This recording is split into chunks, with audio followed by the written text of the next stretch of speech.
Hey guys, I'm Nonie. For my inaugural video on this channel, I thought that I should honor my completely useless BA in English by recapping Shakespeare's Hamlet for you. The play is set in Denmark, and begins with some antsy night watchmen, Marcellus and Bernardo, and some dude named Horatio, who all get the ever-loving bejesus scared out of them by this ghost who looks very coincidentally like the recently deceased King Hamlet. While the ghost wanders on and off the stage, Horatio inexplicably tries to tell this story of a fight that happened years ago between King Hamlet and King Fortinbras of Norway, who were waving their dicks at each other over a land dispute and decided to resolve it all by single combat, which Hamlet won, but now young Fortinbras is all butthurt and wants to invade. Like a conscientious one-night stand, the ghost leaves before daylight. And our brave heroes all agreed that the right thing is to tell Hamlet that his dead father's been creeping around on the battlements at night, because that's exactly what someone in mourning needs to hear.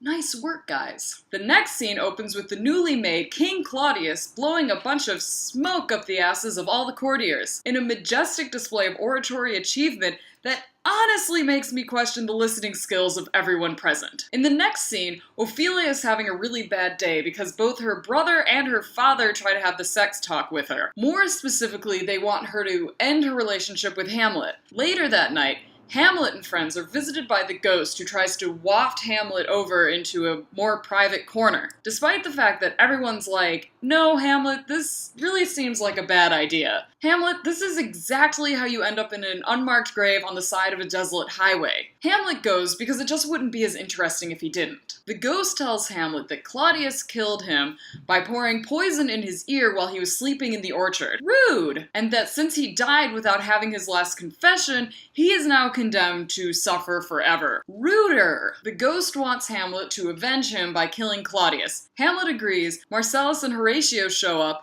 Hamlet swears them to secrecy, the ghost swears them all to secrecy, no one pisses themselves, and the act ends. Oh, and Hamlet also decides to act really crazy until he can figure out what he's supposed to do, which leads me to a major theme of this story. No one in this play wants to actively deal with their shit, ever.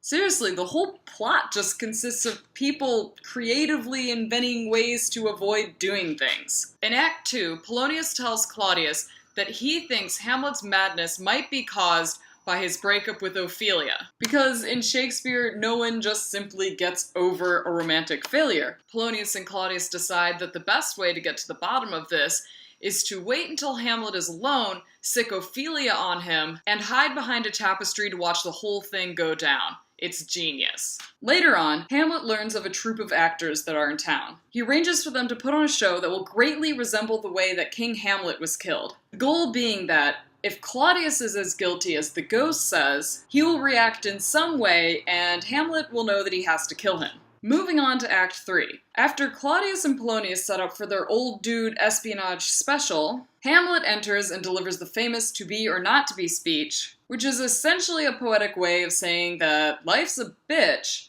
but we all just keep on trucking because we don't know what happens after you die and you really can't take it back if being dead sucks. It's a really uplifting message. Ophelia attempts to return the love letters that Hamlet gave her, and Hamlet tells her to go off to a nunnery so that she won't bear children who eventually grow up into shitty little adults. Hamlet leaves, and Ophelia is very understandably upset, so it will not come as a surprise when she later goes mad and falls into a river and drowns. Way to go, Hamlet! Claudius determines that Hamlet should be shipped off to England lest he turn dangerous, which is probably one of the smartest decisions someone has made in this play. The later plan to have him executed upon his arrival in England was a bit much on the douche scale. The much anticipated play within a play is an immense success. If you count success as Claudius totally left when the murder scene happened, so now Hamlet has no excuse not to kill him, except that he will still think of a reason to delay because he is a little bitch. Which we all know.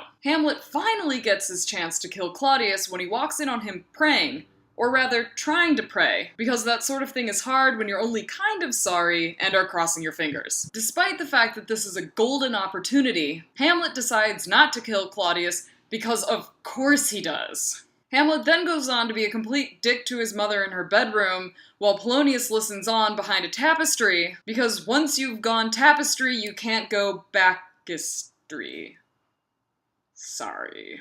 Gertrude gets scared, Polonius makes noise, Hamlet stabs him through the tapestry thinking that he might be the king, and Polonius dies. Fast forwarding a bit, Laertes and Claudius plan to have Laertes fight Hamlet in the most unsportsmanlike fencing match ever, in which Laertes' sword will be unblunted and heavily poisoned. Woohoo! Fairness! In a rare act of foresight, they plan to have Claudius offer Hamlet a drink from a poisoned chalice, lest Plan A blow up in their faces. Finally, we get to the fencing match, in which basically everyone dies. Fortinbras comes in and doesn't even try to hide how convenient this is for him. He just walks in like, "Hey guys, what's going on? Oh, holy crap, everyone's dead! Hey Denmark, I'm really sad for you, but hey, now I get to be king." No one seems to mind this, because they're all either dead or they've accepted the fact that Fortinbras can't possibly do a worse job than the people who came before him.